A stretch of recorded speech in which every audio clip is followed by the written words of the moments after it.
Jorge Ramos va a la mañanera de Andrés Manuel López Obrador y sale humillado.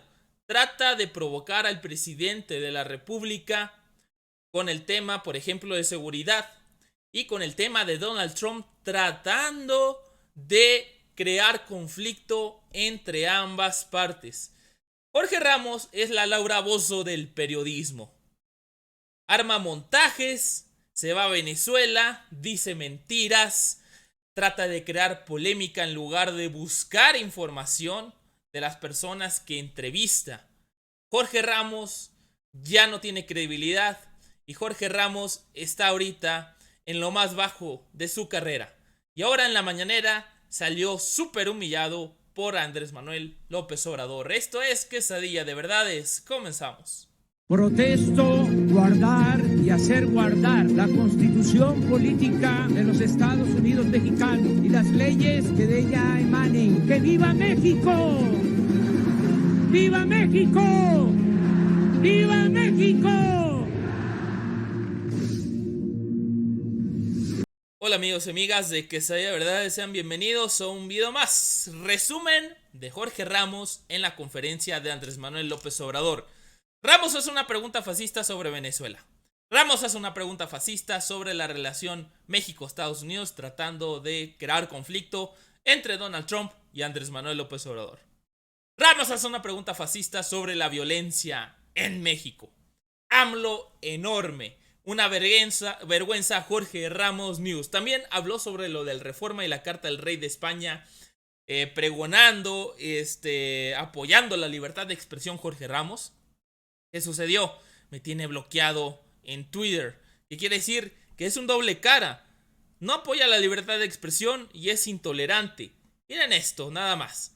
Bien bloqueado de Twitter me tiene Jorge Ramos y no le gusta ver que le digan sus verdades a Jorge Ramos. Esa es la realidad, por eso mismo me bloqueó. Me bloqueó porque le dije sobre lo del camión de basura de estos venezolanos que estaban disque comiendo basura, que era un montaje armado, ¿no? De Jorge Ramos, que lo mandó su jefe Mike Pence, su jefe John Bolton, su jefe Donald Trump, su jefe Marco Rubio de Estados Unidos. Ya, Jorge Ramos es todo un mega chayotero de los Estados Unidos. Y ahora va a la mañanera a tratar de provocar a Andrés Manuel López Obrador. ¡Ojo! Esto tiene fondo. No nada más que Jorge Ramos haya ido por casualidad a la mañanera, se haya aparecido ahí nada más. Fue a provocar a López Obrador, tratando de crear conflicto. Trae consigna, trae línea. Alguien lo mandó, por supuesto. ¿No? Lo trata de provocar. Chequen lo siguiente. Señor presidente, muchas gracias. Antes que nada quería agradecerle la gestión que hizo su gobierno junto con el gobierno de los Estados Unidos para liberarnos después de que el dictador Nicolás Maduro nos detuviera en Venezuela. Todavía no nos regresan nuestros equipos ni la entrevista. Yo sé que usted no le quiere llamar dictadura a Venezuela, pero nosotros lo vivimos en carne propia. Pero estoy aquí no para hablar de Venezuela, sino para hablar de México y le tengo dos preguntas. La primera es que a nivel de criminalidad las cosas no han cambiado en México, señor presidente. Durante sus primeros 3 meses asesinaron a 8,524 mexicanos. Si continúan las cifras igual, el 2019 va a ser el año más sangriento y violento en la historia moderna de México. Qué bueno que trajo a miembros de la futura Guardia Nacional. Veo demasiados militares para una Guardia Civil, pero qué bueno que los trajo, porque para que ellos den resultados faltan muchos años. Así que la pregunta es, ¿qué va a hacer a corto plazo para que no maten a tantos mexicanos y para que México no siga siendo uno de los países más peligrosos del mundo para ejercer el periodismo? Entre paréntesis, no ayuda que usted desacredite a los periodistas, señor presidente, o que pida que un medio revele sus fuentes. Eso es un ataque a la libertad de prensa. Si usted hubiera dado a conocer la carta al rey de España, Reforma no hubiera tenido que filtrar o buscar fuentes confidenciales. Pero la pregunta central es, ¿qué hacer para que ahora no maten a tantos mexicanos? Estamos trabajando. Disculpen, antes de que conteste López Obrador, lo de la seguridad. Antes ocultaban las cifras de seguridad y ahora no se ocultan ninguna cifra de seguridad, todo es transparente. ¿Qué quiere decir? Que si antes en el gobierno de Peña había 10 asesinatos según Peña, en realidad eran como 100. como 120, ¿no? Ocultaban demasiados asesinatos, tal vez exageré un poco, pero esa es la realidad, o sea, ocultaban más de la mitad de los asesinatos que había. Y ahora con López Obrador que no se están ocultando, parece que la cifra aumentó muchísimo, pero la realidad es otra. La realidad es que no, la realidad es que están bajando los asesinatos y López Obrador lo dice. Vamos a escucharlo. Todos los días, Jorge, como nunca. Antes los presidentes no se levantaban temprano para atender el principal problema, que es el de la inseguridad y de la violencia. Yo desde que tomé posición, todos los días, de lunes a viernes, tengo una reunión con el Gabinete de Seguridad, todos los días, de 6 de la mañana a 7 de la mañana. Y yo personalmente recibo el reporte de lo que sucede en todo el país, de los delitos que se cometen en todo el país. No había, porque esto no se dice, ni siquiera una estadística confiable diaria de los delitos cometidos en el país. Los presidentes no se hacían cargo de este tema, delegaban solamente que se presentara un asunto grave y desgraciadamente pues eso era casi del diario. Le pasaban al presidente en turno una tarjeta para informarle. Ahora ya no es así. Heredamos… Muy violento, señor presidente. Ese es el problema, que si sigue así, el 2019 va a ser terrible. Sí. El peor año que recordemos. Sí, hemos controlado la situación según nuestros datos. Los datos que yo tengo dicen otra cosa, no están controlando, al contrario, siguen muriendo muchos mexicanos. Sí, nos dejaron un país con mucha violencia porque había impunidad y mucha corrupción que ya no hay. Aparte de atender el asunto… Impunidad sigue habiendo, los feminicidios, los asesinatos a 6 periodistas durante su gobierno. Estamos nosotros atendiendo este tema, Jorge. No había ni siquiera elementos para garantizar la seguridad pública, porque no podía el Ejército ni la Marina atender por ley. No estaban facultados para actuar en materia de seguridad pública. Vamos nosotros a resolver el problema. Ya no se está siguiendo la misma estrategia, una estrategia equivocada. Desde hace más de 10 años, 2 sexenios, se pensaba enfrentar la violencia con la violencia. Los gobiernos estaban dedicados a saquear, a robar y no representaban al pueblo. Se abandonó el campo, no se crearon empleos, se alentó la migración, se abandonó a los jóvenes, imperó la corrupción. Te voy a dar un dato. Creció la violencia al mismo tiempo que creció la corrupción. En el último reporte de Transparencia Internacional, México ocupó el lugar 136 en el mundo en corrupción. Y con la política neoliberal que ya cancelamos, que ya no se va a aplicar, porque fue una política de pillaje, de saqueo, apenas se creció en 36 años al 2% anual. México fue de los países con menos crecimiento económico. Y si no hay crecimiento económico, no hay empleos. Y si no hay empleos, no hay bienestar. Y si no hay bienestar, no puede haber paz y tranquilidad. Entonces, ¿qué hacían? Operativos,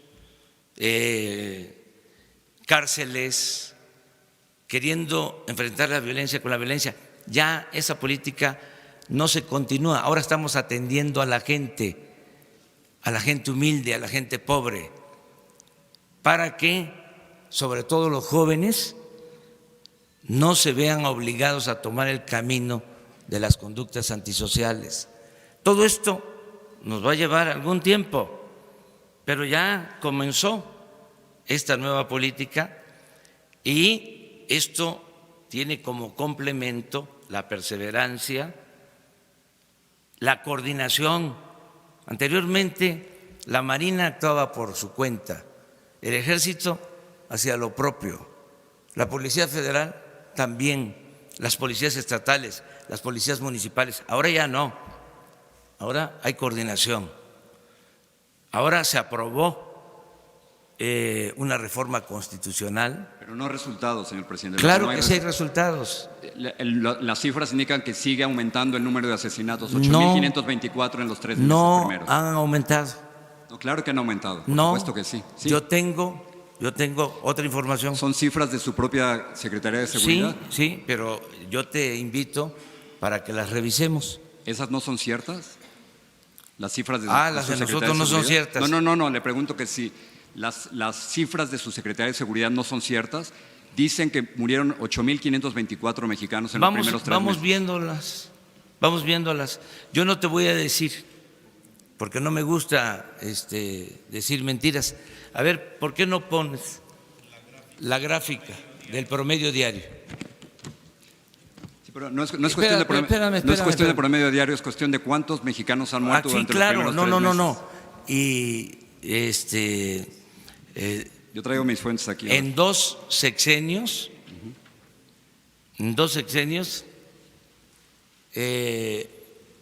perdieron la vida desde que un presidente declaró la guerra al narcotráfico y le pegó un garrotazo a lo tonto al avispero, alrededor de 250,000 mexicanos. Sí, pero yo digo de su gobierno. En diciembre murieron 2.875, en enero murieron 2.853 mexicanos, en febrero murieron 2.796, y sigue así va a ser el más violento de la historia moderna de México. Ahí está, mira ese recuadro. A ver si coincide con tus datos. No sé cuántos, no alcanzo a leer desde aquí. A ver, yo te digo. Vamos a acercarnos a ver.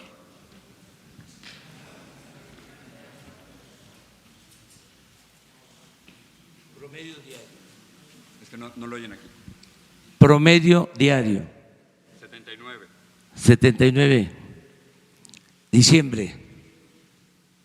Enero, 75. Febrero, 83. Marzo, 77. Pero las cifras totales son... No. Las cifras totales, o sea, no las tengo, pero te las voy a dar. Gracias. ¿Saltamos a la otra pregunta o no? Sí, pero no termino todavía. No estoy diciendo, que quede claro, que está resuelto el problema.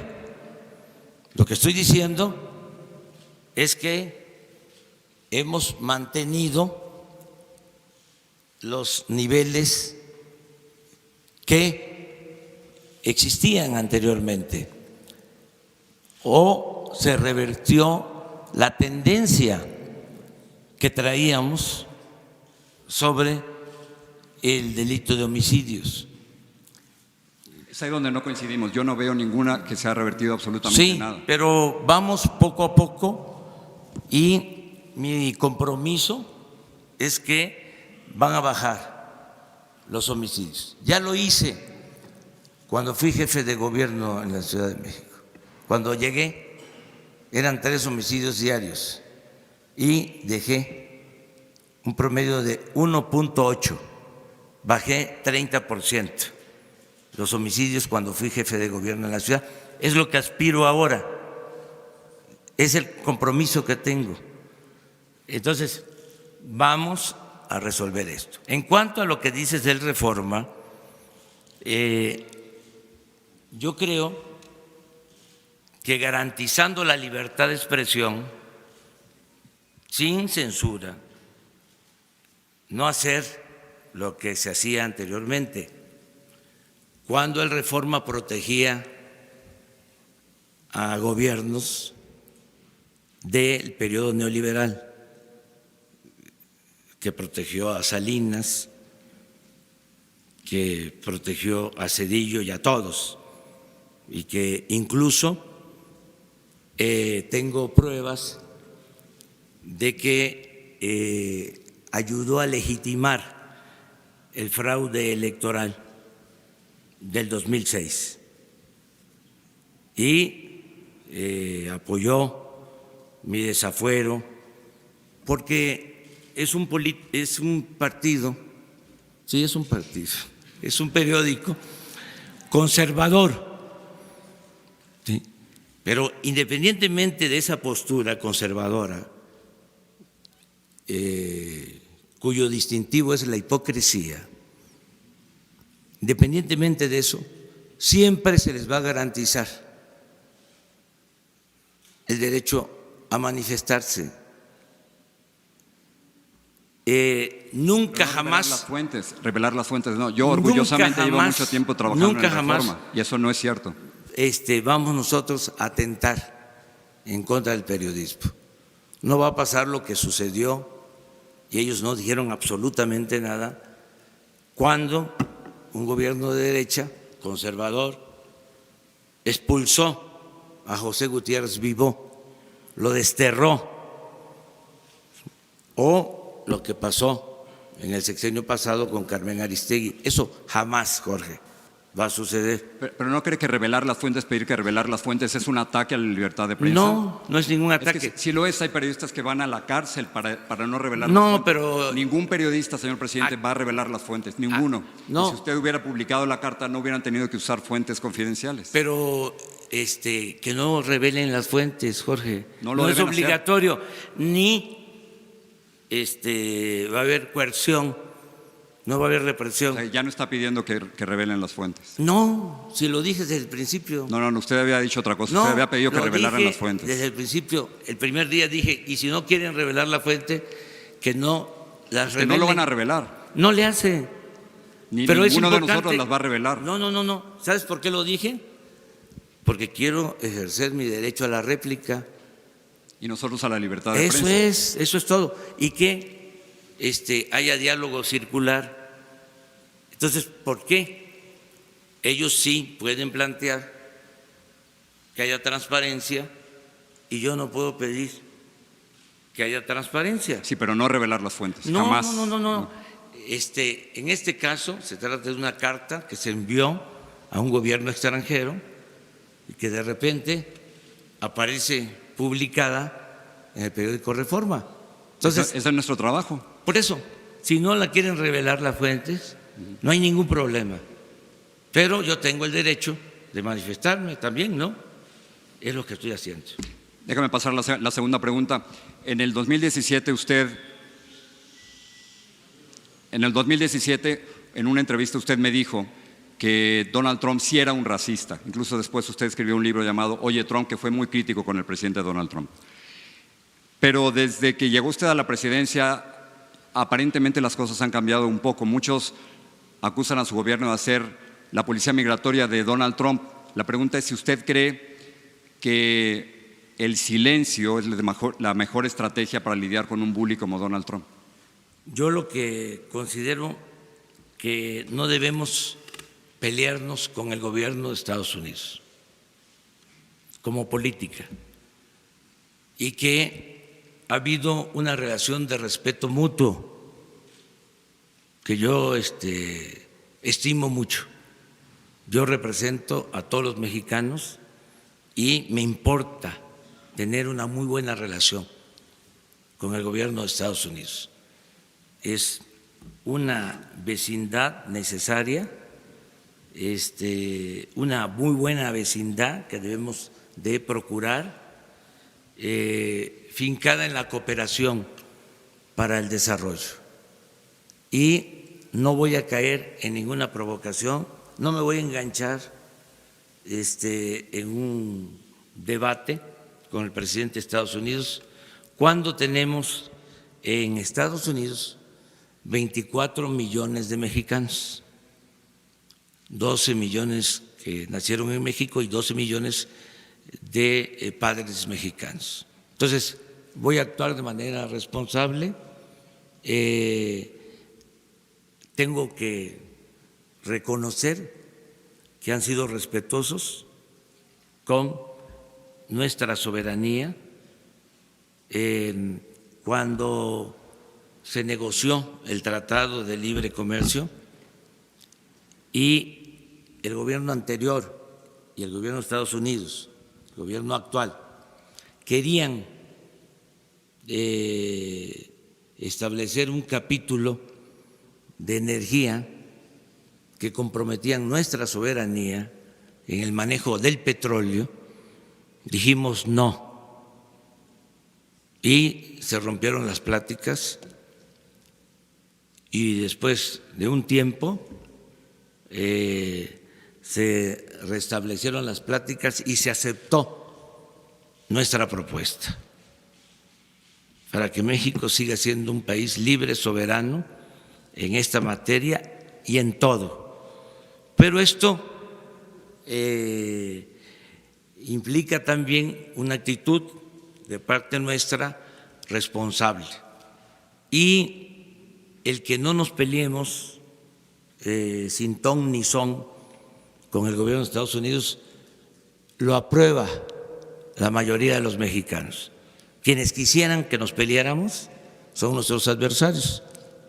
Acabo de estar hace poco en Poza Rica, Veracruz, y en un mitin pregunté a la gente, ¿quieren que le conteste al presidente Donald Trump o que actuemos con prudencia?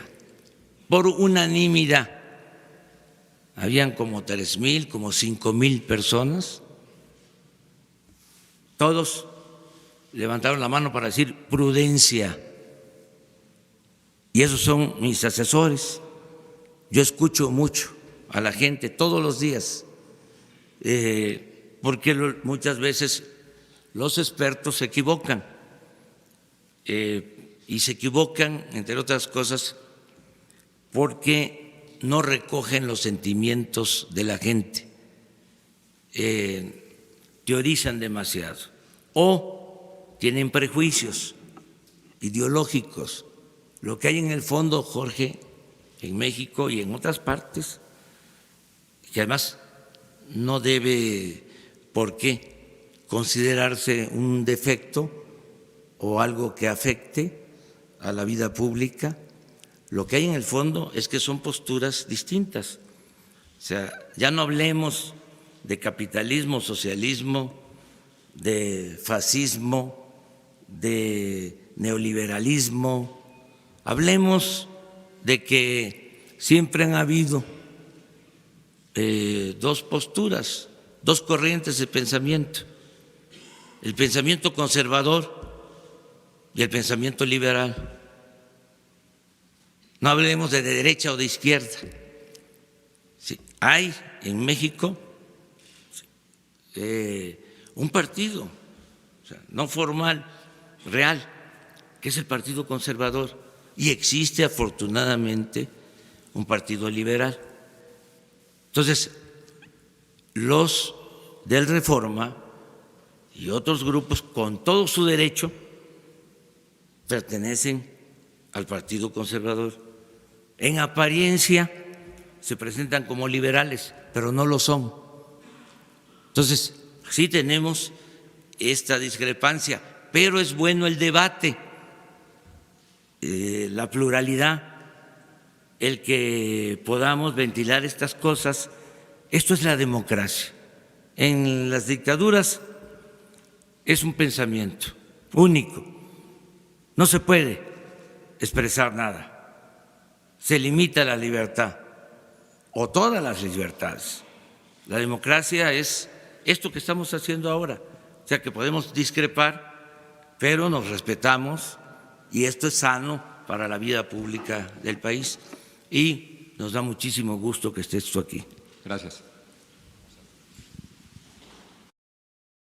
Y bien, ¿qué les pareció las épicas respuestas que le dio Andrés Manuel a Jorge Ramos, callándole la boca? Porque Jorge Ramos, se dieron cuenta todos ustedes, lo trató de provocar en todas las ocasiones que tomaba la palabra, ¿no? Incluso se paró, caminó, se subió al escenario, ¿no? A checar las cifras de los homicidios. O sea, un total showman, Jorge Ramos. En lugar de hacer periodismo, lo que trata de hacer es buscar polémica, buscar pleitos, buscar cualquier cosa que sea necesaria para tratar de dejar mal a Andrés Manuel López Obrador, como lo vimos.